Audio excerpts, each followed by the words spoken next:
often spoken on this show about an alliance of countries, whether it's China, Saudi Arabia, the UAE, those are the countries that have, and Russia, of course, which have attacked American democracy. But you're opening us up to the idea that maybe it's much bigger than that, in that it could be an entire network, elites, because they've got hereditary titles, but also because they've got lots of money, and that whole network might be what we're facing. Yeah, what I have come across is enough evidence about the hereditary title network, which you almost never hear about. It's vastly more extensive than anyone in the United States, even in our military and intelligence firms. Believe me, I've talked with enough of them to know that they don't have eyes on this at all. And the extent of the royal network is, and the power that they wield, is absolutely extraordinary. And also, I mean, all you have to ask yourself is, okay, 250 years ago, this network controlled the entire planet. That's undisputed. At what point in history do you think that they decided to give this planet to the democratic process? I mean, right. At what point did they say, "Oh, well, we've had a good run"? And at what point would they get upset about it? I mean, they got upset when they were told that they couldn't keep their money by America because they couldn't have their offshore accounts and they couldn't have all their secret hiding places for their money. And when Obama started doing that to the world is when the world responded, with democracy sort of outgrown itself. It's gone beyond its necessary means of power. Oh, and they know that their principal enemy is the democratic process. They cannot continue functioning as long as democracy. They have handled it before. They have dealt with it before. They know how to infiltrate all of its little nooks and crannies, and they are engaged in a very coordinated and very powerful dismantling of the global democratic process. Noel, I want you to be able to jump in because I know I've heard some of the stuff before, but as a first time you're hearing this, I'd love to get your impressions and any questions for David. It's mind blowing, and it all makes sense. And I'm just kind of like listening. I don't know if I have any intelligent enough questions to ask. Because I would bring it. I better not say anything. Okay, well then I have a question for Noel. I have a question. I have a question. I know what you mean. I have a question for Noel then. Right. Okay, and I was listening for the first 15 minutes or so, and so I hate to put you on the spot here, but I am going to quote you. You said that the mother of Ella Windsor got in trouble often for having a brooch with blackface. So I just want to ask you, did she or the brooch have the blackface? Was she just wearing a brooch I she don't had know blackface? Ella is very nice. Ella Windsor was educated at Brown. She was the one who took ecstasy and went swimming in the pool at Windsor Cathedral or Castle or something. Her mom is the one. Because he was asking me what her relation is, and I don't have Google in front of me. She's a direct, she's Lady Ella Windsor. Her mom is the one, if you remember when Prince Harry got married to Meghan Markle, there was an engagement ceremony or something, and there was a brouhaha because one of the royals wore a brooch that was blackface figurine. So that's Ella's mom. Oh, so it was the brooch that had the blackface. She just she didn't just happen to be wearing a brooch while in blackface. No. The brooch itself had blackface. Wow. Right. Whoever that lady is who's always getting bad press, Ella is her daughter. And Ella's actually very sweet and got her own bad press because she dated a Middle Eastern guy and they took ecstasy and went, swimming naked in one of the royal, cathedral castles or whatever. But, and I know a guy who's an OBE, Graham Nash. I used to work with Crosby, Stills, and Nash, so we used to tour all the time in London. And Graham didn't want really anything to do with that. He was the first guy to tell me how the royals were just how much money they controlled. He saw through all that BS like John Lennon did. But Americans get very transfixed by that. And it was Stephen Stills who was friends with them and would want to go there. And it was funny because Graham was from England. and OBE, made so by the Queen because of his contributions to the culture of England. He was in the Hollies and all this stuff, but he kind of wanted nothing to do with that pomp and circumstance. He was a working guy from Manchester and stuff.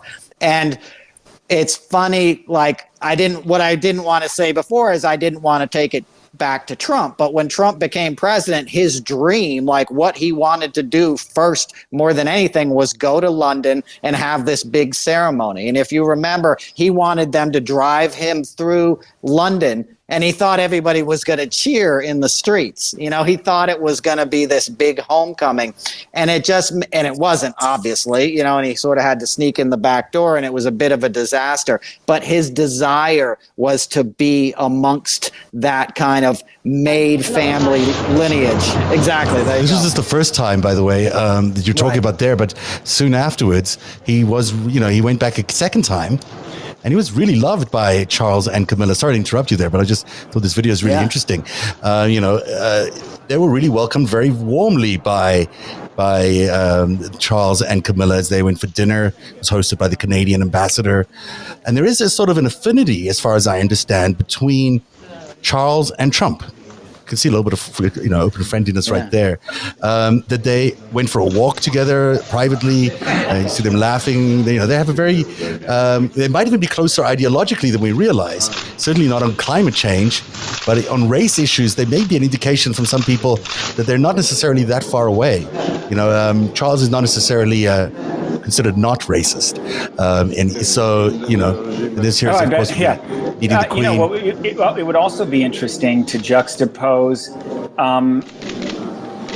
Trump meeting all of the royals. If you look at his relationship with royalty and the red carpet that they rolled out for him, unlike anything I've ever seen for any other president, at least in my lifetime, it was very intriguing to see the way that royalty treated him worldwide. The Saudi royals, when he went to China, the way that they took him to the Forbidden City. I mean, it's unexplanatory, really. That was the point I was trying to make. Kingdom of Saudi Arabia, right? They gave him the orb dance, and he did the sword dance, the big sword dance. And that was the point I was trying to get to, is Trump, who was somebody who was from Queens, his grandfather owned brothels. He was the farthest thing from even WASP sort of royalty, like blue blood families in this country. So he desired to be accepted at that level so strongly. He's somebody who could recognize that and who sucked up to monarchies, as David just said, all around the world. And they welcomed him in because he was the kind of guy. The fact that he sucked up to monarchies is probably, in my estimation, not as dramatic of a shift than in what would be normal. I know many wealthy people. I obviously being in the music industry, and I've just met so many celebrities. They are just infatuated because royalty is like that. Royalty is that step that they know they can never achieve. It's that one that it's like they can look up at royals. Even though we think of Putin as being the leader of Russia, just sort of as an autocrat, he probably has some royal, if not lineage, certainly has royal backing from the old Russian royal house. And along that point, Trump was trying to establish a monarchy here. I guarantee you that. That he wanted to hand off power to his daughter. That's why he brought his family involved. Like, if Trump could have been king, he would have taken that. It felt like it. Yeah, exactly. That's what he was moving towards. It's like the all-knowing and all-seeing ruler and all fealty to the king. That suits Trump's personality better than anything in the world. So, David, is there a connection between the royal family and Putin? Like, is there a royal connection to the Russian leadership? There's a direct. This would be an episode on its own. But to make this as down and dirty as I can for the viewers, that hierarchical council within the nomadic world. Okay, this is why Putin, by the way, goes around with his shirt off and rides horses around. The same way why Kim Jong-un does it and Kim Il-sung did it. That they're appealing back to that nomadic hierarchy, which they are aware of and a part of. The Russia and China diverged from royal rule, obviously, in the early 1900s. Right, both of them had a revolution. and royalty was disbanded as far as its leadership role. However, the council structure wasn't. What you simply had was if you look at the history of both Russia and China, they have a very similar government structure now. And what's fascinating to me is that when you look at the government structure of both Russia and China, which are related to one another, and you ask the simplest questions to our leaders, to our intelligence leaders in the United States, of what is the form of government that Russia is utilizing? What is the form of government that China is utilizing? You will find that they have almost no idea at all. And the reason why is because it's a form of government that the United States is simply unaware of. Both of those countries, for hundreds and hundreds of years, the Slavic world and the Asian world and the Chinese world, have been meticulously grading, Grading, grading the amount of contribution that each family unit has given to the empire. Tonight's show is brought to you by Helix Sleep, and they have a special offer for Narativ viewers. I've heard it from so many people. The one thing that's changed since January is their sleep. Not waking up worrying about what the president might have done or said or tweeted makes the world of a difference. I don't think I had a good solid night's sleep in 4 years. And it wasn't only the president.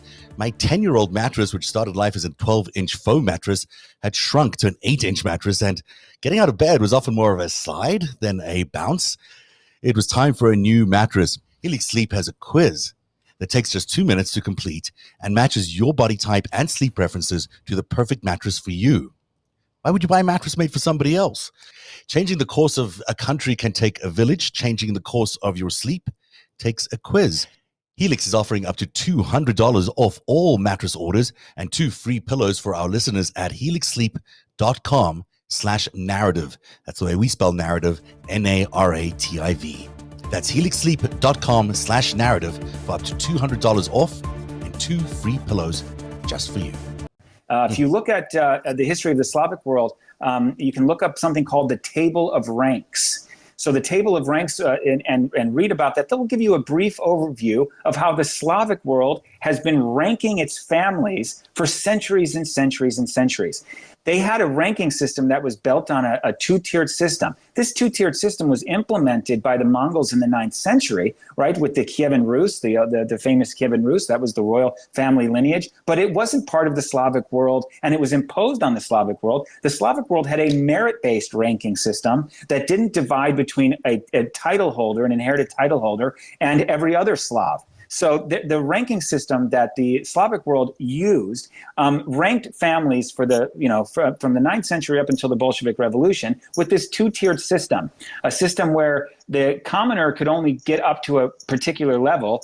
Only inherited power could transcend that level. But as that system was functioning, same way in China, tweaks were being made to it to allow commoners to ascend up to the inherited title level. In fact, even Catherine the Great imposed a number of these changes. This is centuries ago, allowing a commoner to ascend to the rank of an inherited title. So they have a bureaucracy based on this merit-based system. If you achieved a certain title, you were granted inherited title. So you actually it'd be like in the United States bureaucracy. My dad was a part of that bureaucracy. He was a level 12 or level 13, I think, when he retired. If you achieved that level in Russia, theirs went backwards. So it was from 14 down to 1. They had just the opposite as far as ours, as far as how it was ranked. If you achieved a certain level, a certain rank, by the time of the Bolshevik Revolution, that rank was a rank of 4. You then automatically were granted inherited title. So you were granted into the royal world. So what you actually have is that Lenin's father got that title. He achieved the level of 4th rank in the Department of Education, giving him, and it's not very many families made that journey. It wasn't very easy to make it up to that rank, but his father made it up to that rank, giving him he was the first inherited title holder in his family line. Okay, that was Lenin. He then created a revolution to just eliminate that gap. So the Chinese and the Russian revolutions were more tinkering with this centuries and centuries old merit-based family ranking system of the Table of Ranks. So it wasn't this overwhelming, complete throwout of every revolution of everything that they had done previously. It's an equalizer. It was an equalizer, allowing the merit to trump any inherited title. So merit became king, where it used to be kind of a combination of merit and title. They just threw out the title holder and allowed it to be completely merit. Of course, their royal family still dominated the upper tiers of the ranks. So they just they had a revolution allowing the entire society to become involved in this. So they have a ranking system that at the very top of this ranking system is still the High Council of the Slavic world. That High Council still coordinates with the rest of the world. So Putin has, so is there a royal family of Russia? I guess is what I'm asking. Yeah, and Putin actually already recalled the Romanovs. So Putin let out a message already that he is now officially recalling the royal families of Russia back to Russia. Oh, yes?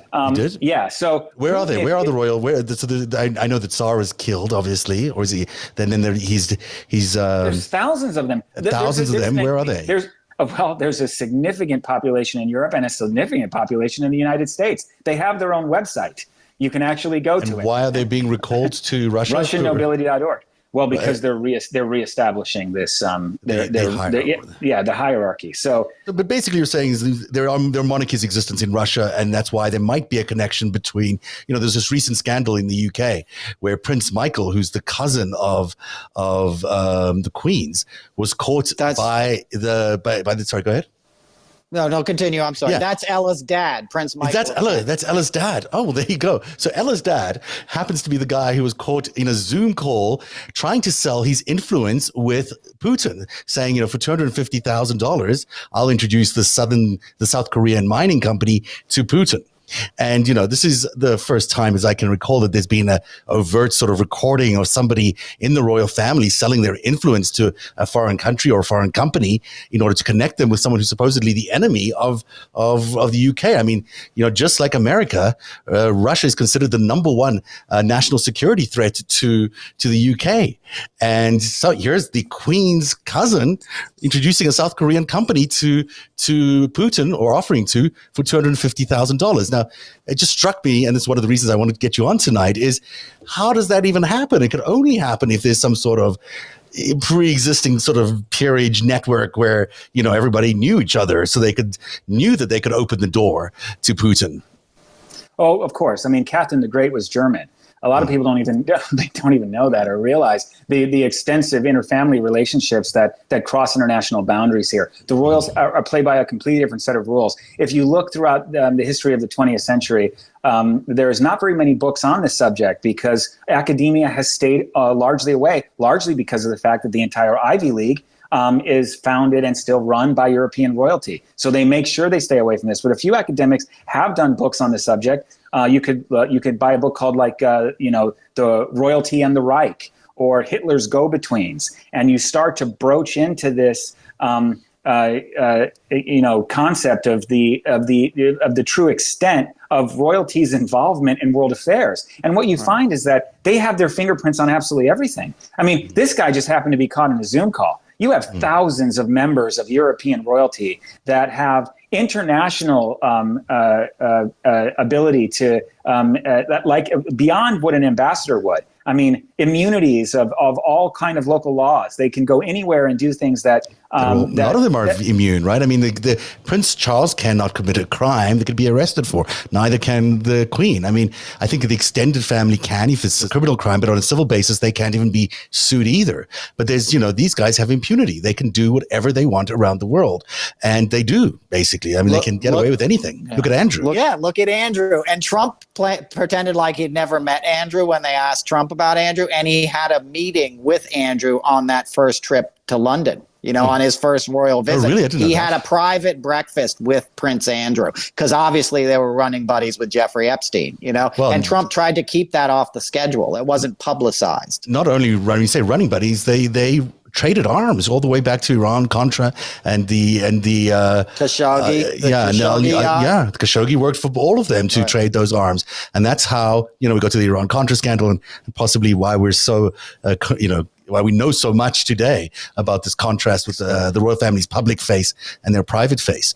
But they can do anything, and they do a lot of things that are against the law. And in Andrew's case, it was trading weapons, lots of them. Oh, yeah. The royal family operates, and they've openly stated this, but a lot of people don't understand the extent of it. They operate like a duck. They are almost entirely serene above water, but underneath the surface, they are just paddling and paddling. I mean, what Charles, you look at the gravity by which they're the world media is talking about the ascendancy of Charles. And yet, like I told you in a previous conversation, there's this really quite disconnect between the gravity by which they cover the royals and every single move that they make, almost like, you know, the announcer of the golf tournaments at like the Masters. I mean, it's just this low and hushed tones, like you know, Prince Charles is walking up to the microphone. Every single step, you know, every ounce of their lives is covered with such gravity. And then the gap is, what are they really doing? Then they pivot to this, they're not doing anything. It's all just interpersonal, very sort of tabloid. Well, he wants his sons to get along. I mean, no, that has nothing. They are operating like a duck underneath the water, underneath the surface. Prince Charles and Queen Elizabeth, and Prince Charles now is at the helm of a vast network of the most powerful people and families in Europe. And what he does is he controls their lives within this network. He has total sovereign control within the British Empire, within the Commonwealth, over how these royal families rise and fall within the only network of power that matters in Europe. And that wields extraordinary power. He doesn't have to have direct power over the parliament. And he has he power actually stands over them. for something. He stands for something. You know, he wrote this book called Harmony, which apparently is not a great book. However, it is, you know, let me pull up the cover here so you can see it. You know, the Prince of Wales, Harmony, a new way of looking at our world. So in this book, he basically starts talking about his pet thing, which is climate change, and how he believes that sustainable development is the way for the world to go. Now, as it turns out, the world is actually undergoing this transformation of sustainable development. And he wrote this book many, many years ago. And it does seem like his vision of how the world should operate economically is actually beginning to see its way into reality. You know, in Canada, maybe it's more pronounced than it is in the United States, but this idea of sustainable economies is a very big deal. And he goes on to list, you know, he's got this Magna Carta of, I guess there's a Magna Carta of that exists before, but he's created this Terra Carta, which is, you know, how the climate and the economy should work together. You know, and he lists all these things. Nature's value must be included in economics. The environment is an international challenge. Half of the planet must be protected by 2050, and investment must support low carbon. I guess that's just a summary of it. But there's a sense from him that he really wants to change the world, and people just think of him as this sort of dry, not necessarily very interesting guy, but he's also been very involved in changing government policy in the United Kingdom.